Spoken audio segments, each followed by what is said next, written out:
Era necessário que nós estivéssemos vivendo uma reforma estrutural ampla no Brasil. A gente precisa de mais respostas para essas perguntas do que nós estamos dispostos a dar, nós enquanto sociedade. Isso é um problema que vem de anos, isso é um problema que não tem solução aparente, a não ser que a sociedade se recupere. Nos últimos anos piorou, tá igual ou melhorou nos últimos anos? Os últimos anos a gente vê uma melhora, mas não porque estão em curso nenhum tipo de reforma estruturante, não. A gente vê uma melhora porque os recursos tecnológicos melhoraram a vida como um todo, né? Então essa melhora decorre de um fator externo e não de um fator interno. E essa melhora ela tem também ela tem um limite. Ela não vai resolver o problema. É isso mesmo. Ela é uma melhora, mas é uma melhora paliativa. No momento que você muda o caráter completamente arcaico que a gente tinha há 5 anos atrás e você implementa sistemas que são hoje muito eficientes no âmbito da tecnologia, né? O direito está vivendo uma revolução tecnológica formidável. Você dá um upgrade nos resultados. Mas esse upgrade não é suficiente e mesmo que nós continuemos avançando nessa área, continuará insuficiente para resolver o problema. O problema é muito mais profundo, é amplo demais para que a gente se prenda só nele. Aquela história, Braulio, você falou aí agora da tecnologia estar auxiliando no mundo jurídico. Aquela história de que muitos escritórios estão utilizando tecnologia e muitos desses escritórios estão dispensando mão de obra. O que é que tu acha desse novo cenário em que antes a gente tinha uma ideia, né, de que profissões como essa, né, em que você precisa de ter um ser criativo ali para formular todo o processo, ela não deixaria de existir, né? Mas aí chega essas novas tecnologias que, com base no que já aconteceu no passado, eles conseguem auxiliar e fazer o trabalho de uma dezena de pessoas, tá entendendo? Lógico que ainda vai precisar de uma pessoa no final para dar todo o suporte, mas que ele substitui uma mão de obra, vamos colocar assim, mais rasa dentro do escritório, tá entendendo? Uhum. E que cada vez vai se tornar mais comum e mais poderosa através desse aprendizado. Olha, veja bem, existem coisas na vida que elas são opção. Existem outras que são imposição. A implementação da tecnologia ela não é uma opção. Eu não vou optar por aderir ou não a ela. Ela se impõe e eu vou aceitar. Eu preciso aceitar. O que a tecnologia consegue substituir dentro de um escritório de advocacia não é o advogado, não é o ser humano. Ela vai fatalmente substituir o trabalhador que faria funções mecânicas lá dentro, que faria uma tarefa, por exemplo, apenas ao comando de alguém que estivesse ali, olha, você vai fazer isso. E essas pessoas elas serão substituíveis na advocacia e em qualquer outra área. O que a gente tem que... a nossa perspectiva não é torcer contra a tecnologia ou imaginar que a tecnologia poderá nos substituir. Ela nunca poderá nos substituir. Ela nunca poderá nos substituir. Mas, Braulio, me perdoe, a dinâmica é essa. Países como Reino Unido, Estônia, Estados Unidos, por exemplo, eles lançaram mão de um chatbot, um robô que faz o papel do juiz. Dispensa o juiz.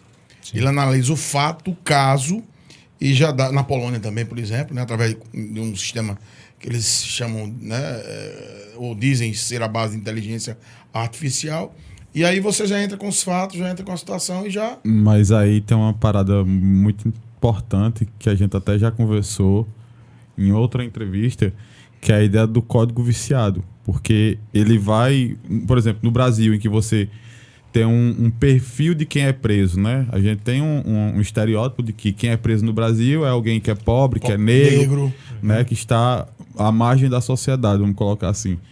E aí, se fosse por um algoritmo brasileiro, se ele pega quem foram as pessoas que foram mais presas, né?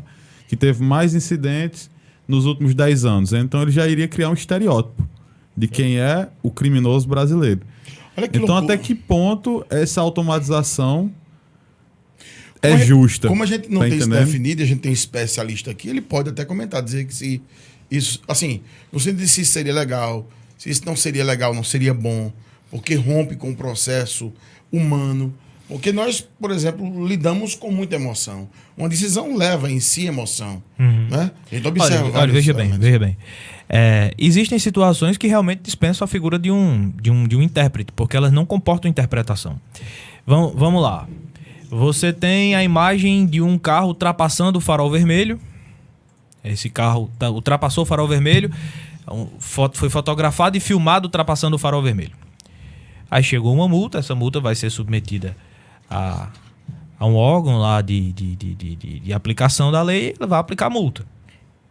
Me responda uma coisa, seria necessário que houvesse Juiz. a mobilização? Eu não falo juiz porque esse caso não seria no Brasil submetido ao judiciário, né? Perfeito. Ele tem um órgão administrativo para isso. Perfeito. Mas seria necessário um julgador? Seria necessário um aplicador?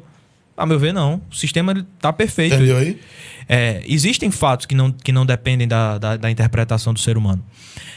Agora, me permita, neste caso, filosofar só um pouquinho. Não é muito minha praia, não, mas só um pouquinho. No Brasil existe um camarada que é um gênio. Ele ainda será considerado um gênio. O nome dele é Eros Grau. Ele está vivo ainda. Ex-ministro do Supremo, é professor de filosofia do direito. Creio eu que nas Arcadas. E ele escreveu uma obra chamada O Direito para os Tribunais. E nela ele faz uma diferença entre as formas de comunicação do ser humano. Uma delas, ele diz que é a autográfica. E a outra é a alográfica. E eu explico. Por favor. As formas de comunicação autográfica são aquelas que não dependem de um intérprete. Por exemplo, a pintura de um pintor famoso, a obra de um pintor famoso, sei lá, uma pintura de Van Gogh, por exemplo. Van Gogh. Eu e você, diante daquela tela, nós podemos até ter impressões diferentes sobre ela, mas eu e você somos capazes de, independente de qualquer intérprete, compreender ali as suas nuances. Eu posso até ter uma percepção diferente, mas nós três conseguimos compreendê-la perfeitamente, a partir de nossa perspectiva. Outra forma de comunicação humana são as formas alográficas, que elas necessariamente dependem de um intérprete. Vamos imaginar uma partitura de música, também de um autor famoso, de Beethoven, por exemplo. A partitura de música ela é um código, são linhas paralelas entre si, absolutamente codificada, que você olha para ela e não irá fazer o menor sentido, a menos que um violinista ou um pianista Saiba ler. a interprete. E no momento que ele estiver interpretando, você, pelo menos é o que a gente presume, que vai ser algo agradável aos ouvidos. E o que é que Eros Grau diz a respeito do direito? Que o direito ele é uma forma de comunicação alográfica. Porque existe uma grande diferença entre a norma pura, a norma no livro, e a norma na prática. Quer um exemplo? Vamos lá. Por favor. O direito prevê que quando você causa prejuízo a alguém, quando o seu comportamento dá causa prejuízo a alguém, você é obrigado a restituí-lo. Fato. Certa vez tinha um motorista que estava dirigindo uma Porsche numa avenida de uma grande cidade, e ele estava numa velocidade compatível com a via, ele estava respeitando absolutamente as normas. De repente, um rapaz numa bicicleta, ele atravessa a frente desse Porsche, o motorista precisa fazer um movimento brusco e nisso a roda da Porsche bate dentro de um boca de lobo e estoura o pneu da Porsche. O dono da Porsche ingressa com a ação contra o dono da bicicleta e pede a ele a indenização pelo prejuízo sofrido. Então, a norma fria, o que é que ela vai dizer a você? Ela vai dizer que aquele rapaz ele é obrigado a ressarci-lo. Acontece o seguinte, que o dono dessa bicicleta, A empresa dele tinha quebrado. A mulher dele tinha deixado ele. Ele estava morando dentro de um apartamento. Aliás, ele estava morando dentro de uma guarita de um prédio de favor, que era amigo do vigilante. Então ele passava o dia na rua, na hora de dormir ele ia para lá. O juiz, levando em consideração tudo aquilo ali, ele vai ter que ponderar. Ele fez um julgamento por equidade. Ele disse o seguinte: olha, o prejuízo para o dono do poste não vai destruí-lo, mas a obrigação de ressarcir imposta ao dono da bicicleta vai. Então, no momento em que ele invoca a equidade e deixa de aplicar a norma em razão de uma série de circunstâncias, ele está demonstrando que o direito precisa ser sempre interpretado. E você nunca vai conseguir entregar isso a um sistema. Você jamais vai conseguir entregar isso ao sistema. O sistema ele pode facilitar muita coisa. A gente tem... Eu conto com... Mas aí também tem a questão da interpretação do juiz, né? Quem é que está fazendo essa interpretação? Quais são os valores que ele tem para chegar na interpretação que ele colocou? Mas aí que está o bom juiz.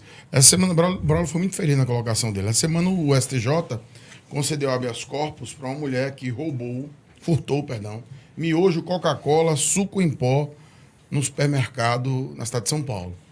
E ela, assim, não vai responder mais nada, Braulio. É mais ou menos esse entendimento? Pronto. Olha, isso aí que você tá resumindo, nós o chamamos de princípio da insignificância, né? Ou princípio da bagatela. Quando você estabelece uma norma, é porque ela protege um bem jurídico. Os bens jurídicos podem ser a vida, a liberdade, o patrimônio, a liberdade em todos os seus prospectos, né? A liberdade de expressão, a liberdade... sobre liberdade depois. Né? E a conduta que ofende qualquer desses bens jurídicos, ela precisa sofrer algum tipo de sanção até para reequilibrar as relações entre as pessoas. Quando você formalmente atinge uma norma jurídica, quando você formalmente atinge um bem jurídico protegido pela norma, mas essa ofensa ela é irrisória, isso precisa ser levado em consideração. Neste caso, o furto que essa mulher praticou deixa de ser furto? Não deixa de ser furto. Mas o tipo de pena que estava previsto para ela era absolutamente desproporcional com a gravidade da conduta que ela praticou. Então, a gente vai abstrair. Você vai deixar de considerar aquela conduta típica, porque as consequências advindas concretamente dela não são suficientes para considerar o bem jurídico protegido pela norma atingido. Mas isso também demanda interpretação para você ver como são as coisas. Vamos imaginar o seguinte, que essa mulher, me parece que este caso esse é um fato isolado na vida dela. Ela nunca tinha feito isso.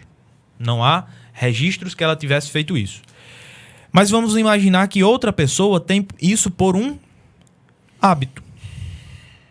Ela vive de realizar pequenos furtos, ela vive de realizar pequenos delitos, ela vive ofendendo a norma de modo muito sensível, repetitivo, mas de modo habitual. Essa pessoa, ela precisa receber algum tipo de repreensão? Aí precisa. Agora, quando é que essa repreensão ela vai ser necessária? Tudo vai depender de você imprimir na sua atuação a interpretação que só o ser humano pode dar. Você pode estabelecer para a máquina, você pode estabelecer para o algoritmo padrões que sejam bastante seguros e que sejam facilitadores da atividade do operador de direito, sem sombra de dúvida. E eu sou favorável a isso. Essa é uma revolução da qual eu aplaudo, todos os dias eu rezo com sinceridade que ela continue e que ilumine as pessoas que pensam nisso. Elas são muito boas para a gente, elas são favoráveis para a gente. Agora, na ponta da corda, o ser humano não dá para ser substituído, a meu ver, né? Você pode substituí-los em atividades mecânicas, mas o direito jamais vai ser uma atividade mecânica. Ele é uma forma de comunicação halográfica, ela demanda uma interpretação sempre. Isso não é ruim. Isso é ruim quando o julgador ele é mal intencionado, mas nós não podemos acreditar nisso. Os julgadores, na sua esmagadora maioria, eles são bem intencionados, são tecnicamente bem preparados, são pessoas vividas, são pessoas experientes, que demonstraram para chegar onde chegaram que tenham aptidão para tanto. O problema de tudo é que o sistema é lento. O problema de tudo é que o sistema ele funciona de forma defasada em muitos níveis. Mas retirar ou tentar abstrair o caráter interpretativo na hora de aplicar uma lei é um equívoco. Salve, salve! Curtiu esse corte? Pois é, não esquece de dar aquela força. Se inscreve no nosso canal, ative o sininho e deixe seu joinha. E comente o vídeo com sua opinião. O seu engajamento é muito importante para dar continuidade a esse projeto. Beleza?